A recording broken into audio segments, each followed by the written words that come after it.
What's going on, everybody? Welcome to The Pocket. I'm your host, Scott, and today we are going to be presenting my Super Bowl 60 preview and prediction. This year, our matchup is going to be Seahawks and Patriots. As you can see above my right shoulder, I got some jerseys that I can rep for that. And last year, you guys really enjoyed this video that I made. I put a ton of work into it, and you guys really made it worth it for me. A 41% watch time for an entire 45-minute video. A third of the viewers watched the whole thing. That made me feel so awesome, guys. So if you could, again, for this one, drop a like and maybe consider subscribing so that you can follow along for my reaction to the Super Bowl and the off-season content I'll have coming up. But anyway, thank you guys for that. Last year, I'm going to try to do it in a very similar way this year, and hopefully it's worth it for you guys. So let's get right into it. So the order that I'm going to go in and everything that I'm going to cover is going to be denoted in the chapters, but I'll start by listing it off here. First, I'll do kind of a quick overview,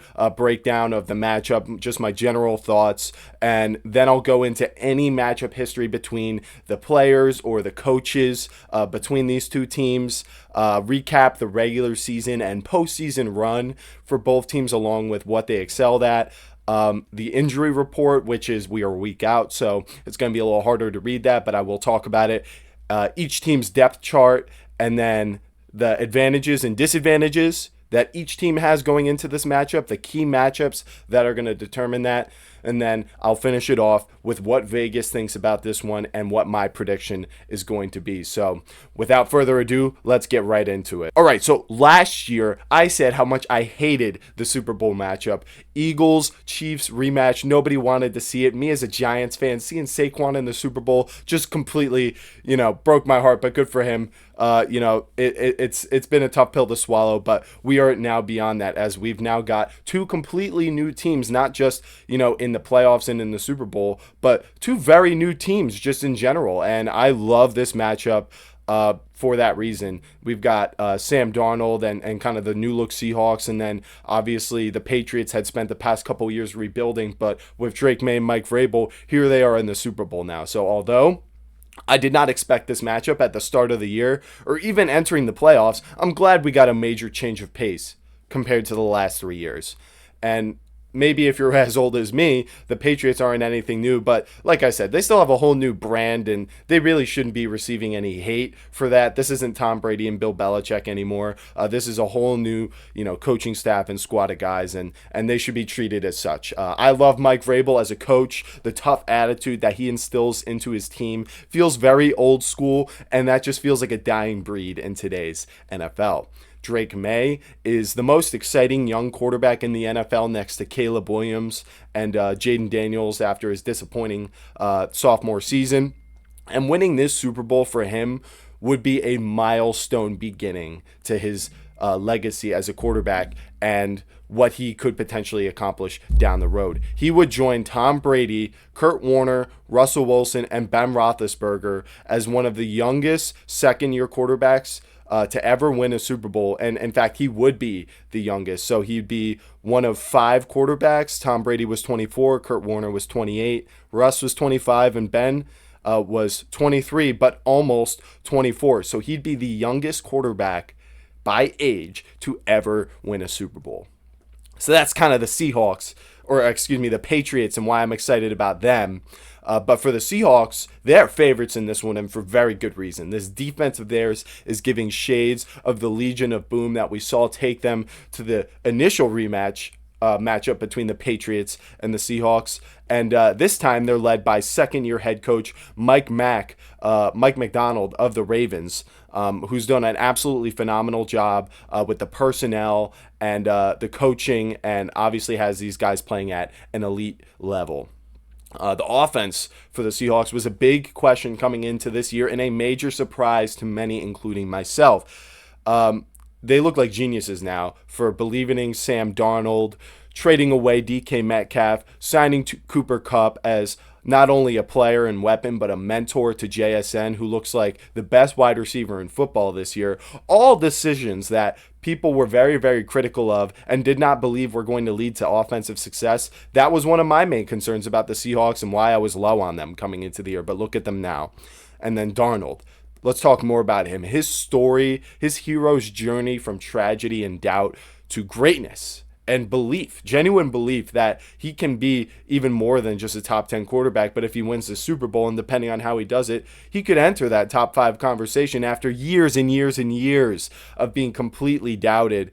And it's just awesome to see a guy who really got more criticism than he deserved, getting a better opportunity and making the absolute most out of it. It's just so awesome. Some still doubt Sammy D, but I believe most of the non-believers have been silenced, like I said, including me, halfway through this year. Some of you who have been around here for a long time remember last year when I was, calling out the Vikings for being fraudulent and not believing in him, and then kind of, believing I was right. And then, this year obviously proved that I was very wrong. So that's just kind of my general view. I'm very happy for both teams to be here. The change of scenery is great. There's awesome storylines for the quarterbacks and the coaches on both sides. So it's going to be a good one. Now let's talk about the matchup history between these two teams, the coaches and the players. And this is a lot different than last year. Last year with the Chiefs and Eagles, there were 3 distinct matchups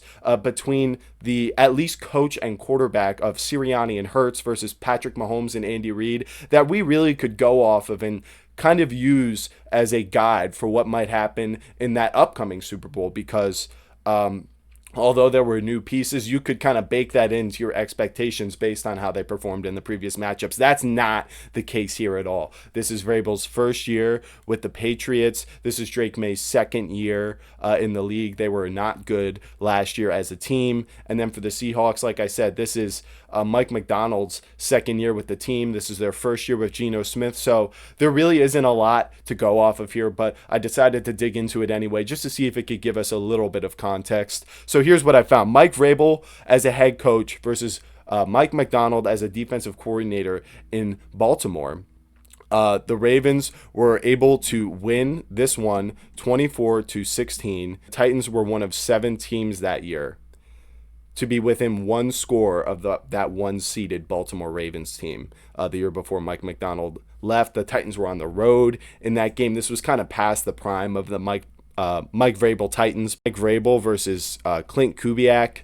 He's the offensive coordinator for the Seahawks, so this is really one you want to look into. Now, this is when he was with the Vikings. The Titans were able to win this game 31-30. So obviously he was able to find success against this Titans defense. The Titans were 3-0 after this win.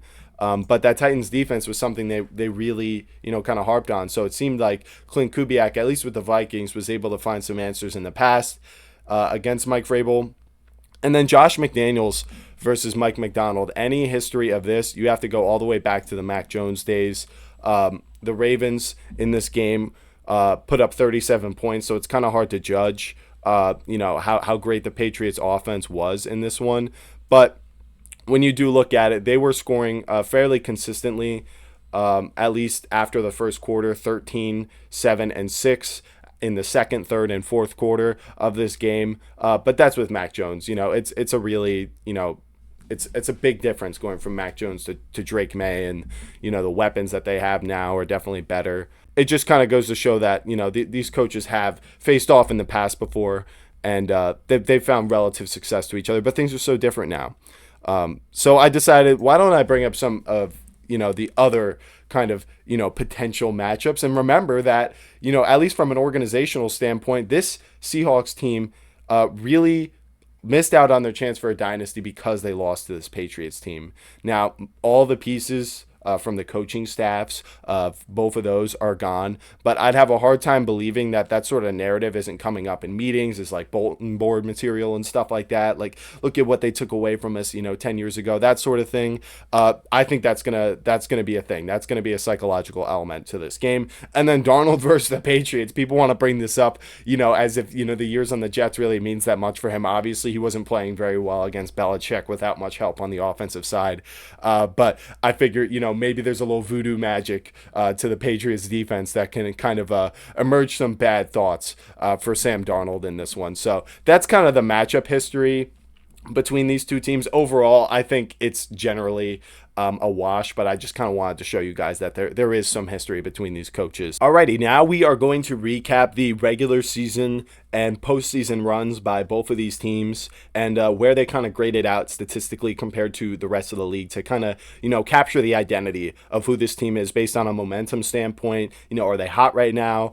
Are they colder than they were earlier in the season? And what are, like I said, the strengths of the offense, the defense, and the special teams of these teams? So I'm going to pull up their schedule right here. You should be able to see it. And we're going to talk about it from week 1 all the way through the postseason. So they've come a long way, the Seahawks, from their week 1 loss to the 49ers. Now, the 49ers were fully healthy, but more importantly, in that matchup, they were a much more experienced squad and had a lot more chemistry compared to this new look Seahawks team. But ever since that week 1 loss, it has just been spectacular for the Seahawks team, finishing 14-3. I can't remember the last time a team was so consistent throughout the entire season and playoffs. And this team has been just that. The 3 of their losses that they had this year really don't bother me that much. Like I just said, that week 1 loss to the 49ers, the Seahawks team was brand new and that 49ers team was fully healthy, dangerous, and, already had chemistry together. And then you had the Bucs loss 38-35. The offense was firing. Darnold was looking a lot better. It was a little concerning for the defense, but that Bucs team would fall off shortly after that game. And considering all of the losses that they had were against good teams and within 4 points, you can see 4 to the Niners, 3 to the Buccaneers, and 2 points to the Rams. In a game where Darnold had 4 interceptions, it was still that close against what I considered to be the Super Bowl favorite at the time and many others. So the losses they have just don't bother me. And after that loss to the Rams, some people were, they were feeling good about their lack of belief in Darnold. But after that, this team course corrected really hard. Just kind of scraping by versus the Titans, but really, really dominating these very, very poor teams like the Vikings and the Falcons, pulling out a closer win versus the Colts. And then, of course, the real turning point to me in the season, the epic comeback versus the Rams in a prime time overtime showdown for the whole world to see. Sam Darnold showed everyone that he could also be the reason that they beat the Rams, as in this one, he had a gutsy game-winning drive, led them to victory in overtime, and he was very impressive extending plays and all that kind of stuff, the stuff you want to see from a high-level quarterback. Finishing off the season strong, crushing the Panthers, crushing the 49ers, and that was their regular season, just pretty consistently dominant. Like I said, their losses were all games that they could have won, and I think that's something you really got to look for when you're trying to predict a Super Bowl team. And I was a little late to the party, but eventually I came around, in week 14, and I was like, listen, I think this and the Rams, the Seahawks and Rams are the 2 best teams in the NFL. That's how I was feeling. So pretty amazing. But let's talk now about the playoff games, because things just got even better for them. They would go on to defeat the 49ers in week 18 to earn the NFC 1 seed, so they get a first round bye and play them again in the divisional round. And the 49ers lost George Kittle, so they're even more injured, but they destroyed them 41-6. Darnold was even playing through an oblique injury that he suffered the Thursday practice before. And then, as I eventually predicted in week 14, the Seahawks and Rams would face off in the NFC Championship. And there was a ton of pressure on Darnold. It was expected to be a close game, and the Seahawks were even favored in this one. So if they lost, everyone was going to be ready to blame Sam Darnold. But he ended up having the best game of his career, throwing for 346 yards and 3 touchdowns in this one. And he also, if you want to point to the run game, he had 19 passing first downs in this one, and they only had 4 from rushing and 1 from a penalty. So he was very much the reason, at least offensively, that they were able to win in this one. And it was just undeniable at this point that Sam Darnold had arrived, and with the help of the best coaching staff of the 2025-2026 NFL season, an elite defense, and an explosive offense, he's now preparing to bring a second Super Bowl to the Seahawks. What a season it has been for them. The consistency, the defensive identity, the emergence of Sam Darnold and JSN, the doubted Cooper Kupp story, the Rams telling him to retire, and then he goes on to beat them in the NFC Championship, the running back duo that fantasy football users hate so much, getting used to the max. And I also loved the Rashid Shaheed trade, as that paid off big time for them. Now, where did they finish statistically? At least for the regular season, here you can see that they were third in points scored at 28.4 points per game, so that's pretty awesome. Points per game by defense, they're number one, 17.2, even better than the Texans. Special teams, Rashid Shaheed was big for them this year.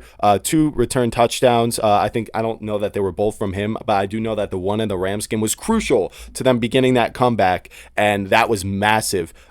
Getting that win, and I don't think it happens without that Rashid Shaheed touchdown, and that's something we saw come back up in the NFC Championship as a reason that they won. Now, turnover differential, they're really good at turning the ball over, getting takeaways, 25 on the regular season, but giving the ball away, that is probably the biggest glaring issue with this team. Second most in the NFL. I mean, you're next to J.J. McCarthy, Carson Wentz kind of territory here. The Browns, like the fumbles from Sam Darnold has been a big issue, and then obviously the interceptions were as well.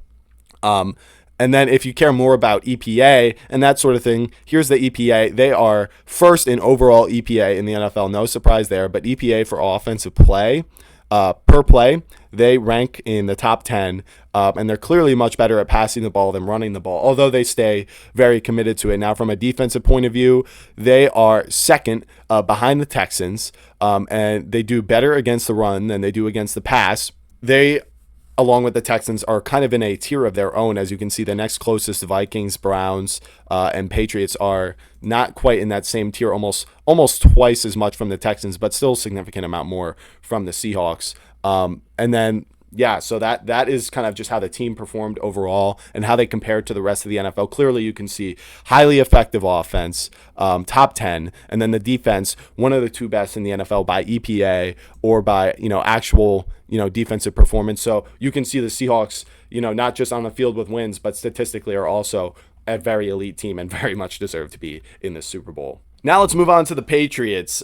Funny enough, their season also started with a loss week 1. So let this be a lesson not to take week 1 too seriously, and just the beginning of the season in general too, because the Patriots started 1-2 with losses to the Raiders and Steelers. That's really not a great way to start the season. But after that, they had a 42-13 blowout against the Panthers, and the whole team showed up in that game. All 3 phases of Marcus Jones, 87-yard punt return touchdown on their second possession of the game, 5 offensive touchdowns, and holding the Panthers to 6 defensively until their very last drive of the game. And then the following week, on Sunday Night Football versus the Bills, even though May had no touchdowns, his steady 13 passing first downs and 273 passing yards and 0 turnovers was the main reason that they were able to beat Josh Allen's Bills, who had 3 turnovers in that game, seemingly outplaying Josh Allen, who won the division 5 years in a row. May began really turning heads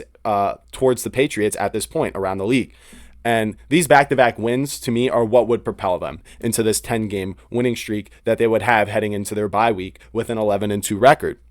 But then they would verse the Bills again, and things were much different this time. Will Campbell and Milton Williams were not able to play in this game due to injuries, and the Patriots, despite this, were still able to take a 24-7 lead heading into the half. But they would choke it all away, following 4 touchdown drives scored by the Bills coming out of halftime, leading to them taking a 35-31 lead. The Patriots did get a Travion Henderson breakaway touchdown run in the second half, but outside of that, they couldn't do anything on offense, and they could not score one more touchdown to win 38-35. They ended up losing 35-31, and this one definitely hurt. But they would avenge themselves the following week after failing to come back in those last 2 drives against the Bills. They were playing the Ravens and Lamar, who was knocked out at halftime, but they were down 24-13 in the fourth quarter.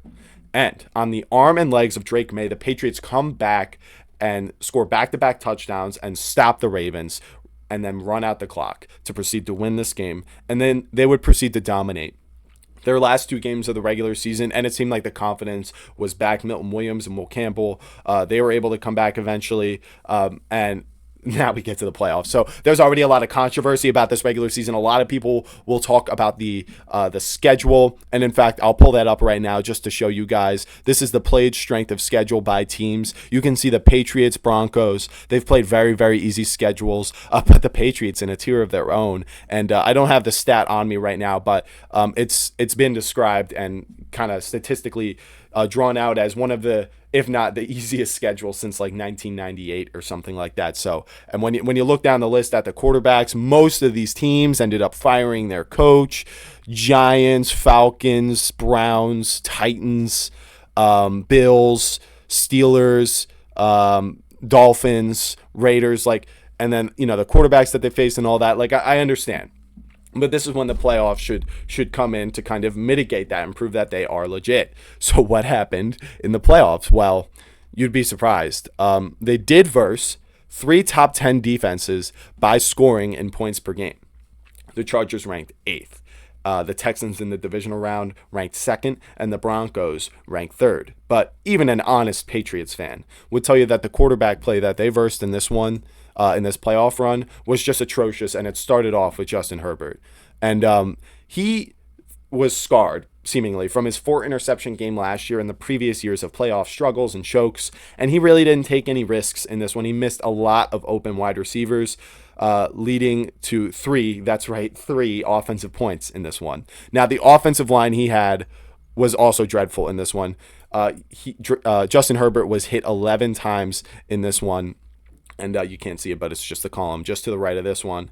And even though the offensive line was getting harassed, and you can kind of argue that that's due to the Patriots' defense that caused that result, the Patriots' offense also struggled in this one, and May had 2 turnovers, and they only scored 16 points in a game that the defense was really, leading the way to victory. You would like to see the offense, I think, capitalize a little bit more, but, they still get the win, and it's kind of hard to knock. You still won by 13 points, so you can't really hate on it too much for them not trying to, I guess, get over aggressive and potentially let the Chargers back in the game. But the next 2 weeks, somehow, it's the same or worse. I mean, it's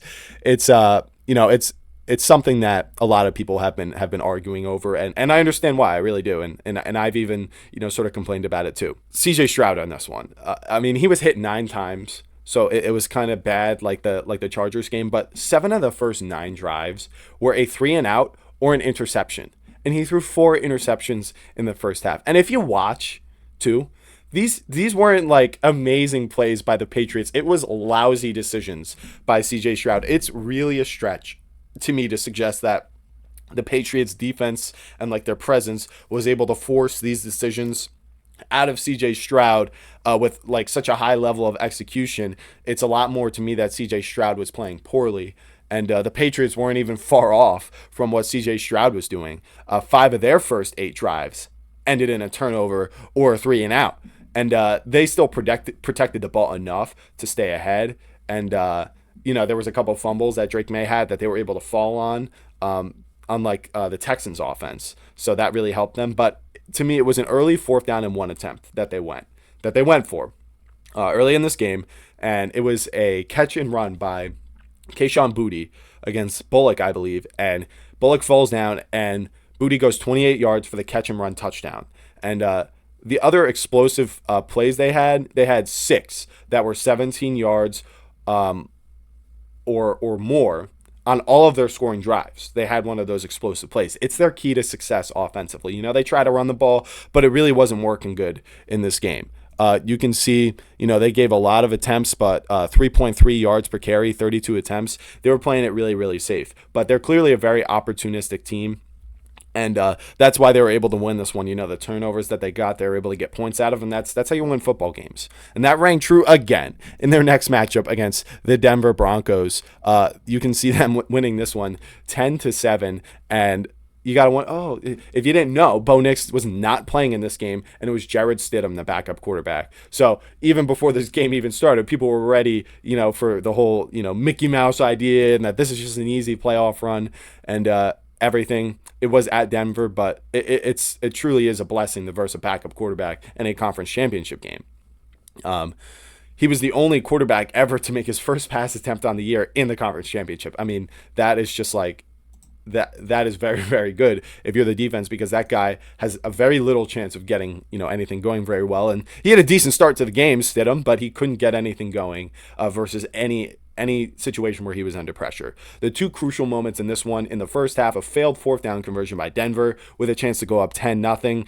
We've all heard about it. And then the second quarter fumble gave the Patriots a ball on the 12-yard line. And Drake May ran it in to make the score 7-7. So that turn of events right there, the Broncos failed to score for the rest of the game. A massive snowstorm takes over the second half. The Patriots are the team that are able to make the field goal, and they end up winning 10-7.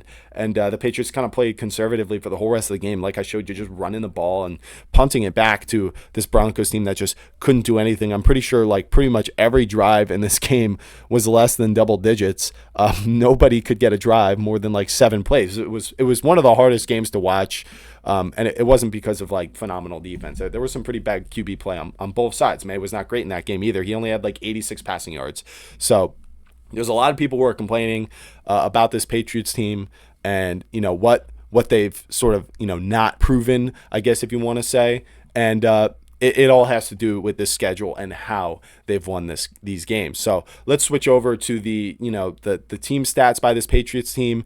Like I already pointed out the strength of schedule, but let's go to the power rankings again and let's show where the Patriots lie on this. So they've been climbing up the past couple weeks on defense. You can see them now top 7 in the NFL in offense, and then defensively. You can see that they have climbed up into the top 5, 0.09 in each one. And they defensively are better against the pass than they are against the run, which it doesn't quite seem like that. Sometimes it seems like they really sell out to stop the run. But then offensively, it is the passing game that really works for them. They like the Seahawks, are committed to the running game, but it really isn't something that's super effective for them. Now, if we go to the team stats, let's go to the offense. I showed you, you could look at the schedule, but the bottom line is they scored more points per game than the Seahawks this year. The Seahawks did verse a much, much tougher schedule. In fact, they have like the most wins this year against teams above 500. So take that for what you will, but they have scored more points per game than the Seahawks. Defensively, the Seahawks, I showed you, are number 1, but the Patriots are 4. And across the playoffs, they are like number 1. And I'm actually going to switch into that right after I show you this. And then special teams, like I said, Marcus Jones has been a beast for them, 2 touchdowns. Average yards per return is up there too, 17.3. Pretty sure that's tied for the best it is the best in the NFL. And then turnovers, the Seahawks were much better during the regular season than the Patriots were. But they actually had a better turnover margin because they didn't turn the ball over as much on offense. But what I was trying to say is they don't take the ball away as much as the Seahawks do, at least not in the regular season.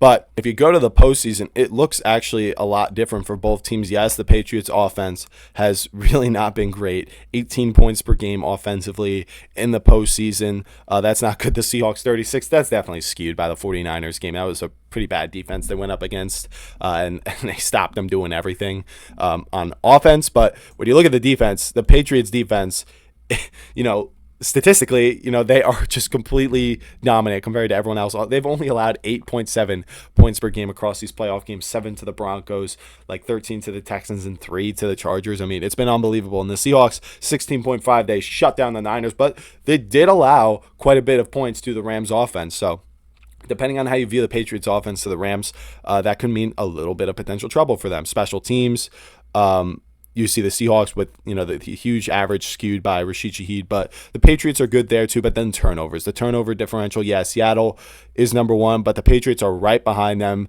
and they're very good at taking the ball away. They're number 1 at that. But giveaways, the Seahawks have not been giving the ball away like they have. Curious to see how that potentially changes when they fall behind like the Patriots have in some of these games, or at least get in tighter situations. So that's the season recap for both teams, and kind of what their identity is. So for the Seahawks, I mentioned the defensive identity, the emergence of Darnold and JSN on the offense, the elite coaching staff. For this Patriots team, it's their coaching staff, their very talented young quarterback, their defense that just punches you in the mouth. So very, very similar, if not almost identical identities for both of these teams, and I think that's super interesting. All right, it's time for our next section, and that is going to be Meet the Seahawks. Meet their depth chart. Let's find out, who all their players are. Let's see how the individual players perform, not just the team, and kind of who are the stars and guys you should keep an eye out for. So starting off with the quarterback, Sam Darnold. We've talked about him already. The comeback story. He's been phenomenal this year. Cleaned up the turnovers in the playoffs. Backup Drew Lock, not bad, but third string quarterback rookie Jalen Milroe was someone that a lot of people thought Clint Kubiak would use like he did Taysom Hill with the Saints. He was injured this year. He's healthy now. I'm curious if they're ever going to put him in there with the loss of Charbonnet as a bit more of a power element of a running back. I think Jalen Milroe, if it's possible to take over a half a carry, I would consider it because it's a Super Bowl. If they've got any tricks with him or any sort of package, they're going to use him here. I'm a big Jalen Milroe guy. Just from the talent and just his ability to run the ball, I think he could be used like a Taysom Hill. And we haven't seen that yet this year. So wouldn't it be a great time to whip it out during the Super Bowl? And then at running back, Kenneth Walker III. He has been a great running back for many years, and he's really gotten the respect he's deserved this year as an explosive and probably one of, if not the most shifty running back in the league. Now, George Holani is now the second string after Zach Charbonnet tore his ACL, unfortunately, in that 49ers game. Very, very disappointing for them. But like I said, maybe Jalen Milroe can be used to mitigate some of that. But he is a very, very good running back. I would definitely say top 10 for him. He's been explosive, and he's been able to make some plays out of nothing when that Seattle offensive line doesn't hold up quite as well. JSN has played like one of the best wide receivers in the NFL this year. He's their number one. And Cooper Kupp, the number two, bringing him in as a very similar type of wide receiver, has seemingly been one of the main reasons he's broken out. And he's actually been a reliable weapon. He caught a touchdown versus the Rams for a little revenge. And obviously he's been a Triple Crown winner and MVP. So Super Bowl MVP. And then Rashid Shaheed, who they traded for, and was an awesome acquisition. Someone else who worked with Clint Kubiak on the Saints, return specialist, but also a deep threat wide receiver. Saw him catch that deep pass to start off the game versus the Rams. That's an explosive element they were missing earlier on in the season. And Torrey Horton is on the IR, so he's been filling that role excellently. Tight ends, AJ Barner has proven to be the best rookie tight end between him and Elijah Arroyo, although he's not bad either. And then Eric Saubert is a bit more of the blocking type. Three tight ends that they can use. They like their heavy packages to help them run the ball. And then the offensive line, Charles Cross and Abraham Lucas, pretty good tackle duo. Gray Zabel's been an awesome guard rookie for them. But then Jalen Sundell and then Anthony Bradford on the interior. Them along with Gray Zabel, they've gotten the job done, but it's definitely not been an elite driving force. I would say they're definitely well coached. There's good schematics behind their blocking schemes and stuff that can kind of cover up some of their, lack of talent and, potentially get overwhelmed a little bit. But they've still been obviously a serviceable enough unit, and good enough in pass protection that when they do hold up, this offense is really, really hard to stop. Defensively, this is where a lot of the magic is. The Mike McDonald defense. They brought in DeMarcus Lawrence from the Cowboys at like 33, 34 years old, aging guy you wouldn't expect to still kind of have it in him. But no, he's also been, a good presence, especially against the run for the Seahawks team. But then Byron Murphy, second year, first round pick for the Seahawks. He's kind of that Aaron Donald type 3-tech, but he can line up anywhere. Very, very reminiscent of the Baltimore defensive tackle who had the neck injury, Matabuke. He's kind of serving that role for them. And then Leonard Williams, another kind of versatile interior defensive lineman who has awesome pass rush skills and former Giant. He's a dog, and he's been really, really good. Derek Hall, but also Uchenna Nwosu and Boye Mafe will get kind of on the edge as that overhang kind of linebacker and edge rusher. And so they've been pretty big for them. And then also don't forget about Jerron Reed on the inside too, another kind of run defending defensive tackle that'll come in on certain packages. And then Ernest Jones, he's their tackle leader, he's their interception leader. He's one of their best players on defense. And then Drake Thomas as sort of the outside linebacker. And then the corners is where it gets even scarier. You got Devon Witherspoon, you have Reek Wolin and Josh Jobe. And that has been a really, really nice trio of corners for them. Kobe Bryant and Julian Love, another former Giant, nice safety duo. And then Nick Eamon-Wari is kind of the Kyle Hamilton of this defense, a guy I highlighted in the preseason and really wanted teams to take a chance on. And he ended up in the perfect situation. And he, to me, is the defensive rookie of the year. He's been awesome. Jason Myers has killed it all year as a kicker. Michael Dixon, pretty good punter. And then Rashid Shaheed, obviously very, very dangerous. as a returner, and then Chris Stoll as a long snapper. Let's get some appreciation out here for some of the long snappers, eh? Let's give them a little shout out because they serve a very, very important job for the team. They really do. All right, now we're going to start looking at the stats for the Seahawks team across the regular season. You can see Darnold, he did have 20 turnovers, 6 lost fumbles of 11 that he did drop, 14 interceptions. That's not great, but 25 passing touchdowns, 4,000 yards, 67% completion percentage. Kept clean with the 27 sacks.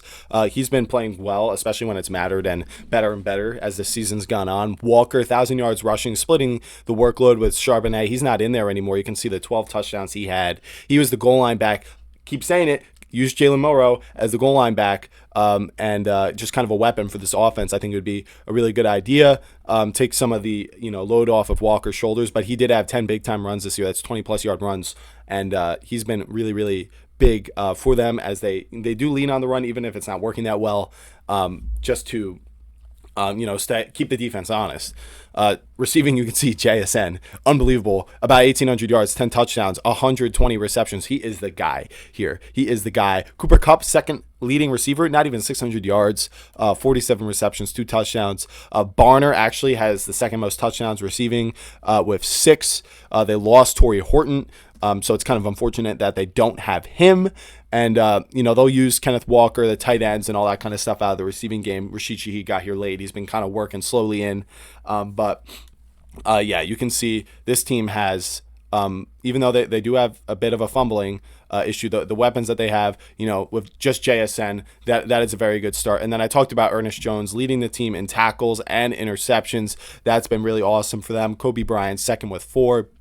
Sacks for the Seahawks defense. Kind of interesting. Uchenna Nwosu, Leonard Williams, and Byron Murphy all have 7. DeMarcus Lawrence has 6. That's honestly a pretty fair split and just shows you can get pressure from anywhere on the defensive front. And then a lot of guys who are chipping in, getting some extra ones, even safeties like Nick Imamwari blitzing out of that box safety position, and other linebackers. Boye Mafe's more of an edge rusher if you ask me, but they have a lot of guys who can get after it, and that's kind of who they've been this year, and those are the stars of the Seahawks. And I almost forgot, this is the postseason stats for this, and you can see Darnold been sacked 5 times, but he's been lights out. 122 rating, 4 touchdowns, no interceptions, no fumbles or anything. They have been able to get ahead and stay ahead in most of these games, so that is something to consider. But they've stayed true to the run game, but without Charbonnet out there, it's just been a little bit tougher outside of Walker still averaging 4.7 yards per carry. But if you watch the Rams game, there was a point later in that game where he was getting stuffed and they had to lean on the pass. Receiving, JSN still been that guy, but Cooper Kupp getting better and better and better using Walker. Rashid had the big catch against the Rams. Jake Bobo even showing up as a weapon for this team. It's been really, really good to see the offense look the way that they have. And then sacks, DeMarcus Lawrence has been showing up big time, Leonard Williams. But other than that, the pass rush, the Rams, they have a good offensive line, and the Niners were able to avoid running into those types of mistakes, but they couldn't get anything going. But the Rams, going up against the pressure, they did ultimately get stopped in the end on 4th down, but it was really, really close to being another really big shootout against this defense. So that's something to consider, but this is how they performed in the playoffs. Now let's move on to the Patriots. Now, meet the Patriots. We got Drake May at quarterback, Josh Dobbs, and then my boy Tommy DeVito pulling off that legendary 3-game run for the Giants. He is now in a Super Bowl, so good for him if he ends up getting a ring. At running back, Ramondre Stevenson. He does have a fumbling problem, but he's been showing up big in the receiving game, and they love using him as that grinding running back to kind of go between the tackles. Travion Henderson, rookie explosive guy, really reminds me of Jahmyr Gibbs or like an Aaron Jones type of running back. Really, really explosive, great in the passing game. Actually, a pretty good pass protector too. So you can use both of these guys on all 3 downs, and that's a nice running back duo right there, but Stevenson cannot be fumbling in this game, and that Seahawks defense is going to look for it. And then wide receiver, they have a bit of a collection. Diggs is the number 1, but Booty has been looking really good, especially in that Texans game. Demario Douglas has made plays pretty consistently for this team for at least 2 years now. Matt Collins, he's kind of their big possession guy. And then Kyle Williams, the rookie, is really, really explosive guy, and he's someone I'm going to have my eye on. Hunter Henry, Drake May talked about how he was his fantasy tight end, his first ever one, so it's no surprise to see that he's been used a lot this year. He is questionable, but Austin Hooper has a 2. That's not bad. Fullback, they got Jack Westover. The Seahawks fullback is actually injured, but Jack Westover is actually a bit more of a kind of a weapon. He can block, but he's a bit more of the weapon type, the sort of Kyle Juszczyk type of fullback. And then the offensive line, Will Campbell, the rookie left tackle. He's been good. He's had some vulnerabilities, but he's obviously done well enough to get them to a Super Bowl at this point. Jared Wilson, Garrett Bradbury, Mike Onwenu. I try so hard to say that all the time. And then Morgan Moses, who's been a great pickup for this Patriots team. Thanks to the Jets for moving on from him. And the offensive line is not the greatest for this Patriots team, but they've been serviceable enough, and it seems like they don't get Drake May crushed. Like they at least give him some time to move around and maybe avoid fumbling the ball as much as he has been. But the run game has also been a bit of a struggle for them. But then defensively, this is where they have a lot of their talent. Defensive tackle, they got Christian Barmore, Kairis, Tonga, Milton Williams, and Cody Durden as sort of their interior guys. It's a really, really nice trio of defensive tackles, and it really, really helps them stop the run. And they get a ton of pressure on the quarterback from the interior, which can kill guys. At the edge rushing spots, they have Harold Landry. They have Kayvon Chason on Fernie Jennings. We'll get in there too. And then linebackers, they have Christian Ellis and Robert Spillane, who are really, really good at kind of being all over the field, finding the football, getting their nose on it, and kind of forcing those turnovers and just playing really tough football. Defensively in the secondary, they have Carlton Davis, they have Christian Gonzalez, who's their best corner, and him versus JSN is going to be a big matchup. And then the safeties, Jalen Hawkins, Craig Woodson. It's just been a really, really well operated defense. And then Marcus Jones as kind of the strong safety, slot nickel kind of guy. They just play really, really hard, and they're very, very opportunistic, as we've seen in the 3 playoff games that they've had, especially if your quarterback does not play well. They're going to make you suffer for it, whether you think it's Mickey Mouse or not. Special teams, Borregales, we got so many tough names in here. Bryce Baringer, and then Marcus Jones is the return man we talked about. But they also use Kyle Williams, who's explosive too, as the kick returner, which I think is interesting. But that is the Patriots. Now let's move on to their stats across the regular season and kind of look at what they've done. Drake May having his MVP caliber season, 4,400 passing yards, just about 31 touchdowns, 8 interceptions, much higher rating than Darnold, not as many turnovers and stuff like that. And he's been a big reason, obviously, that they're here. And a lot of people are very excited for what he can do in the Super Bowl because he's been a little disappointing throughout the playoffs. And then rushing, Travion actually out-rushing in yards per carry, carries, and total yardage of Ramondre, but they do use Ramondre in all 3 phases, or first, second, and third down as well. Drake May's legs have been a big factor too. You can see tacking on 4 more touchdowns, 35 total on the season, and about 5,000 total yards from Drake May on the season. So he is kind of the engine of this offense. As long as he is moving and teams have to worry about containing him, the rest of the weapons are going to get more space. And then receiving, we talked about this. Diggs, the number 1, 1,000 yards, 85 receptions, the most targets on the team. But then number 2 is Hunter Henry. Okay, this has me a little worried. 60 receptions, about 800 yards, 7 touchdowns, good red zone threat, but would like to see a lot more from the collection of wide receivers they have down here. Booty, Hollins, Douglas, and Kyle Williams, and also the running backs in the receiving game. Would like to see a lot more of that in this game. Defensively, tackles, Spillane, their linebackers, leading the team. And then Harold Landry and Chason have been good edge rushers for them, but not quite as many interior sacks from the guys like Milton Williams and Christian Barmore, although they've looked much better in the playoffs. So let's switch over to the postseason now. And you can see Chason, 3 sacks. Milton Williams, he's got 2. And Fernie Jennings has got 2. Tonga, he had 1. Ellis, Gonzalez, and Marcus Jones, and Barmore. So they have gotten a lot more pressure on these quarterbacks. Now, they've versed probably worse offensive lines and offenses, but it seems pretty apparent that they've really, applied a ton of pressure. 4 forced fumbles, 3 recovered. That's a really, really good rate, and that's actually one of the biggest correlators with like upsets and just winning a football game is getting a fumble recovery because it's so random. You never know what's going to happen. Interceptions, they do have 5 interceptions, most of those C.J. Stroud, but the one on Stidham, he just kind of threw it up. Wasn't a great throw, but that is who they've been in this postseason, and it's once again it's been impressive overall. Now it's time to talk about the injury report. Okay, so I have really had trouble finding one for the Patriots. It should just be right underneath here, but maybe they are a lot more healthy than I'm hearing from their press conferences, because apparently Drake May is dealing with an illness and a banged up shoulder. He was a limited participant in practice, but he's going to play. He is going to play. They're going to give him whatever he needs, and he's going to get out there, and he's going to deal with it, right? But for the Seahawks, it's only a few guys not participating or being limited participants. Saubert went from a limited participant to a did not participate. That's their third string tight end, dealing with the hamstring. But then I would say more concerning is Charles Cross and Armani Knight not participating. You are going to need your tackles in this one. If they do not play, it is going to change everything for the Seahawks offense. I mean, offensive line is what makes, offenses go, whether they are excelling or not failing. You have to do one or the other. You got to be serviceable. And losing your tackle in the Super Bowl against, this Patriots defense and the way they've been able to get after quarterbacks and make them uncomfortable, that's not going to help. So that's definitely something to monitor if you're someone who likes to bet and all that kind of stuff. If I were to say it hinges on one thing changing before the game happens, it's going to be whether or not Charles Cross and Armani Knight play. I'm pretty sure they're supposed to, but I just wanted to bring it up so that you guys don't forget to check the injury report and things like that. Another interesting thing is they're not practicing near the 49ers substation thing. That drama is heating up so much, and that's just maybe something we'll get into in the offseason. But yeah, keep an eye on the injury report. I'm pretty sure Drake May and all these guys are going to play. They do have 2 weeks, and it should be all right, but keep an eye on it. All right, so we've talked about the journey of these teams to get to the Super Bowl. We've talked about the players that have helped them most along the way. Now it's time to talk about the actual matchups in this game and what is going to be, the thing that causes the big plays, the big flips in this game that is going to give the Patriots or the Seahawks the advantage or likely chance to win. So where does that start for me? The number one matchup here is this Patriots offensive line versus this Seahawks defensive front.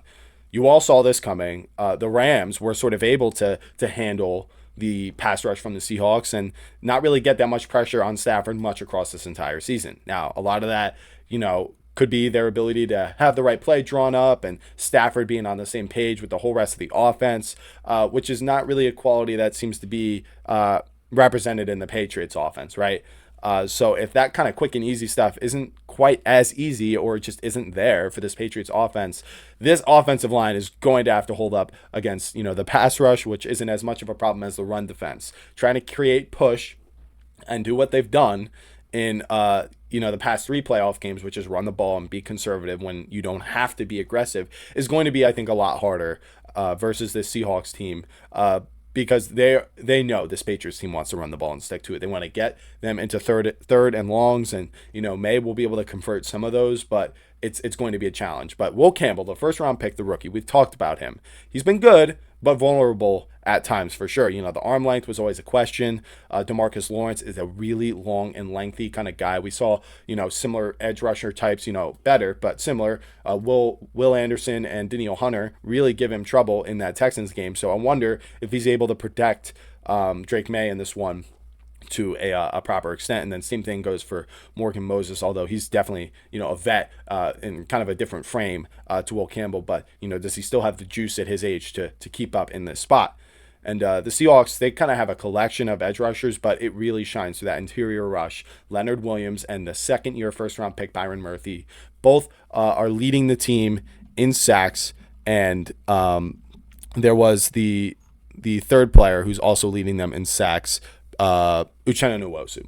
So those, but to me, I'm mostly focused on the interior, because if you get interior pressure as a quarterback, you cannot step up to escape. You have to go outside where the edge rushers are going to catch you, most likely. So I'd much rather deal with pressure along the edges. So yes, Will Campbell, he can maybe not have the greatest game as long as this interior holds up, but that is going to be a question in itself. Interior pressure destroys any offense. If they can't get push up front for the run game, if they can't protect Drake May, if they can't do that, they're going to lose this game. Now, what's another matchup that's going to be huge for me? Well, for the Patriots, again, it's going to be their wide receivers versus the Seattle secondary. I do think this run game for them is going to suffer versus the Seahawks front. So these wide receivers are going to have to get open for Drake May to hit some of those big plays that they've needed to score throughout these playoffs. Now, Stephon Diggs and Keyshawn Boutte have been targeted the most in these playoff games, and they need to keep it up and keep making plays the way they have. But I also want to keep an eye out on the explosive rookie wide receiver, Kyle Williams. He's shown flashes during the regular season and in the playoffs here and there, but with this extra week of preparation, Can they find a way to get this talented young man out there onto the field and, kind of show the Seahawks something that they're not going to be quite as prepared for? He's got a full season under his belt now. He should be ready to have his best game of his rookie season and create some explosives that could potentially flip this game in the Patriots' favor. Remember, it's always those second and third, or it's those third and fourth guys on your depth chart at positions like wide receiver, corner, safety, interior defensive line, and edge rushers that can make those extra plays, because the teams they're prioritizing, focusing on the number one guy, which opens up the opportunity for these, guys lower down the depth chart to make the most of their opportunity. So the Patriots wide receivers and Kyle Williams versus the Seahawks secondary, and the Patriots offensive line versus the Seahawks defensive front. So basically the entire Patriots offense versus this Seahawks defense. And Drake May, of course, he's going to be a driving force for all of it, but I do think it's not possible for him to win this game without some support from his offense. I do think he will show up either way, and maybe he'll get a little more criticism than he deserves if, they end up getting destroyed, because I think if that happens, it's going to be, the offensive structure that collapses around him. Now, for the Seahawks, it's very, very similar. Like I said, these are two very similar teams that are versing each other. So this Seahawks interior offensive line versus this Patriots pass rush. Giving Darnold a clean pocket, just like Drake May, is key to victory. Darnold successfully navigating pressure when it does come is key, not fumbling the ball like he has this year. And that's all going to come down to Sam Darnold, Gray Zabel, Sundell, and Bradford versus Milton Williams, Christian Barmore, and Tonga on the inside.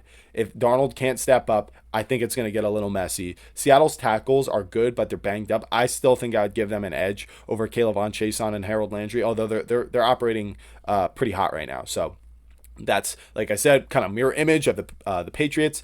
And then it's literally the same again. JSN and Rashid Shaheed versus this Patriots secondary and this pass rush. Creating explosives, once again, for the Seahawks team is going to be huge. Whoever can hit on these explosive plays on offense is going to have a better shot at winning this game.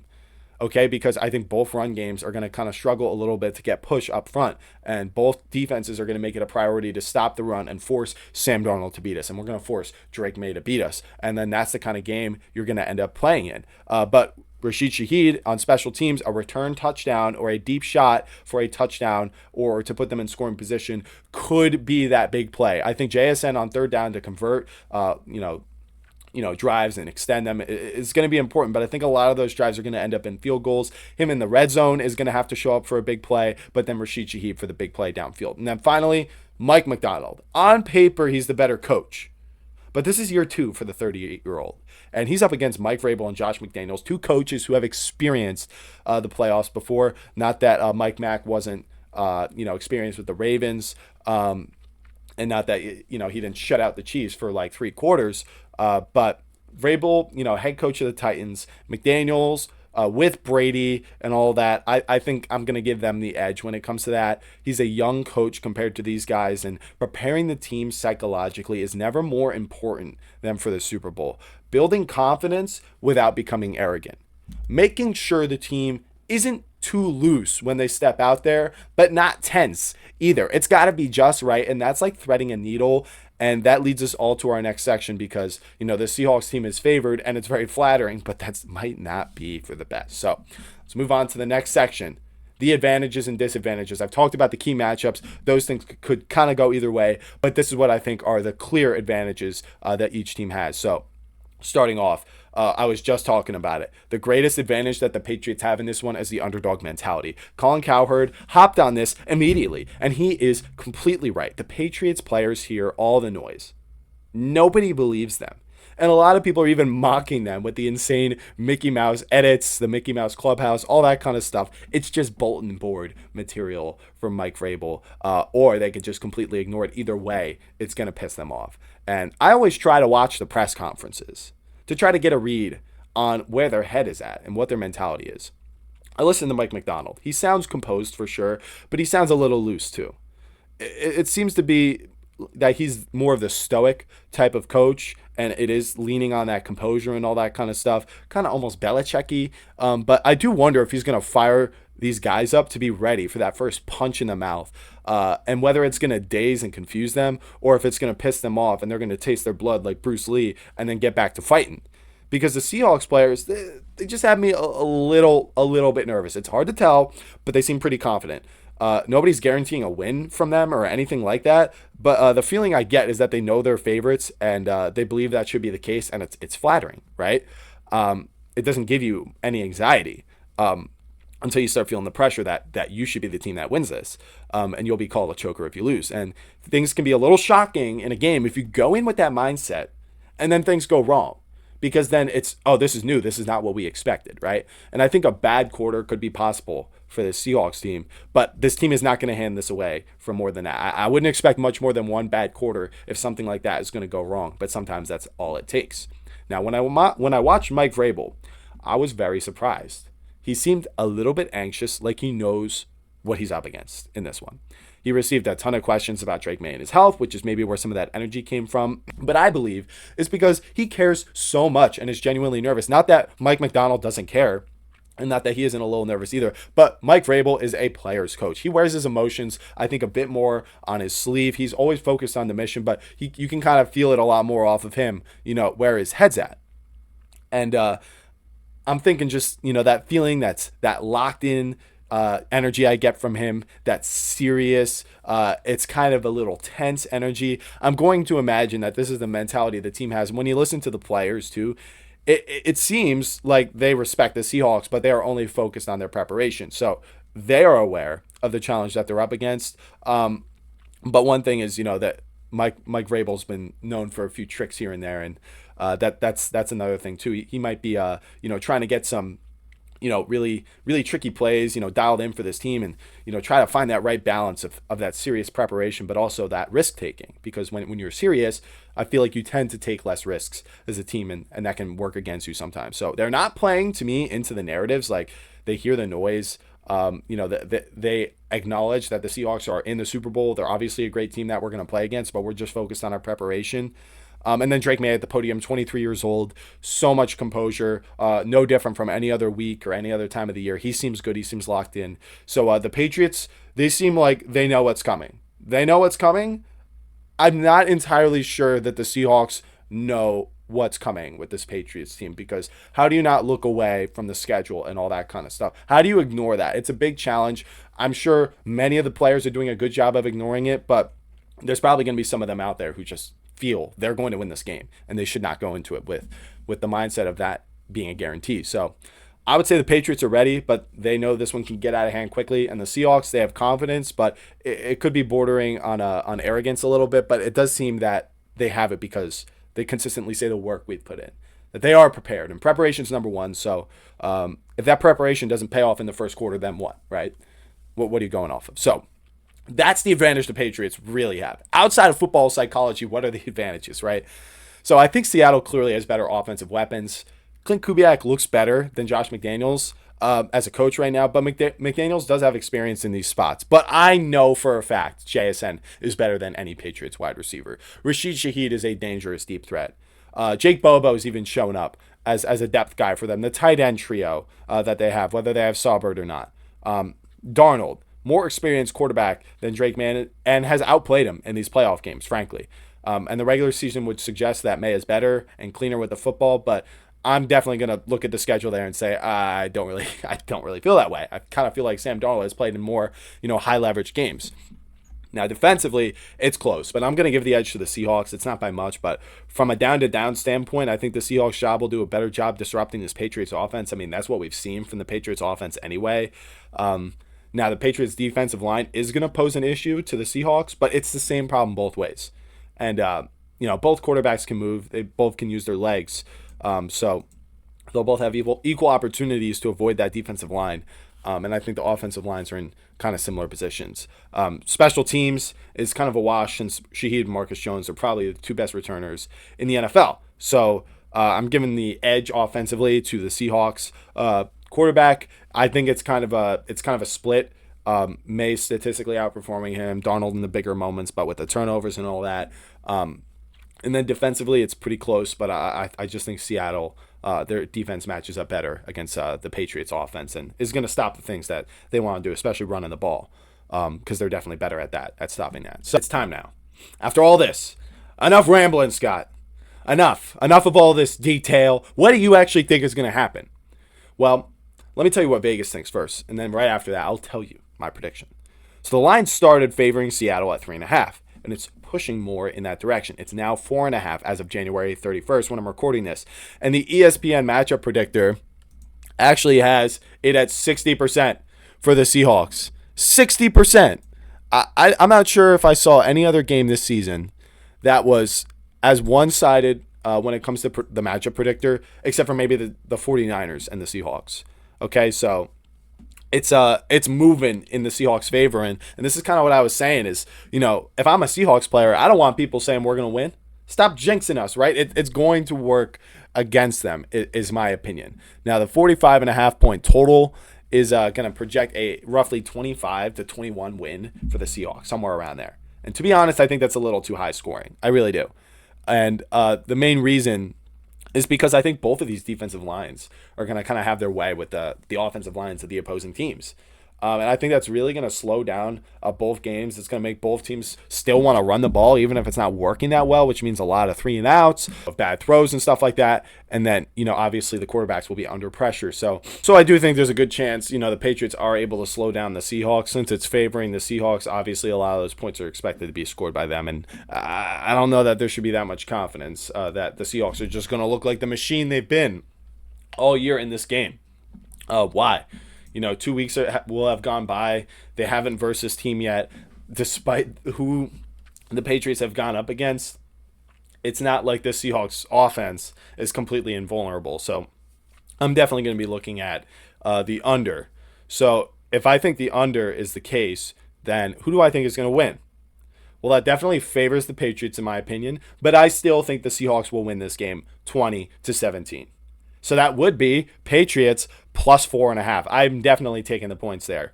Just because it is a Super Bowl. You never know what's going to happen. I do think the Seahawks should be favored, but I think, more than 3.5 is bold, more than that field goal, because this could be even lower scoring than 20-17. I could see it being like 16-14, 16-13, just, completely chewing up the clock. The defenses are the stars of both teams. So I don't really see 45.5.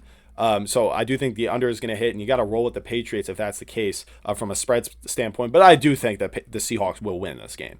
I do think, with both defensive lines disrupting the offenses, Seattle's still going to have a better offensive floor. I think that's what we've seen so far, because the Patriots' offensive floor is way too low when they're going up against these good defenses, and their defense has given them many, many opportunities to come back or take the reins on a game. I'm not sure that their defense is going to outpace the Seahawks defense from that standpoint. It's weird. You normally hear offenses talked about that, but I think it's going to be about the chances the defenses give their own offenses that, field position, turnovers, and that kind of stuff that are going to determine this game. It's really the floor for the offense of the Seahawks that gives me the confidence here. What they've looked like down the stretch in crucial games, the overtime game versus the Rams, the last game we saw versus the Rams, crucial games to come back to win, holding off opponents. It's just been a lot more convincing than what we've seen from the Patriots, and I just think the Patriots are going to fall short, although I think they're going to give a great fight.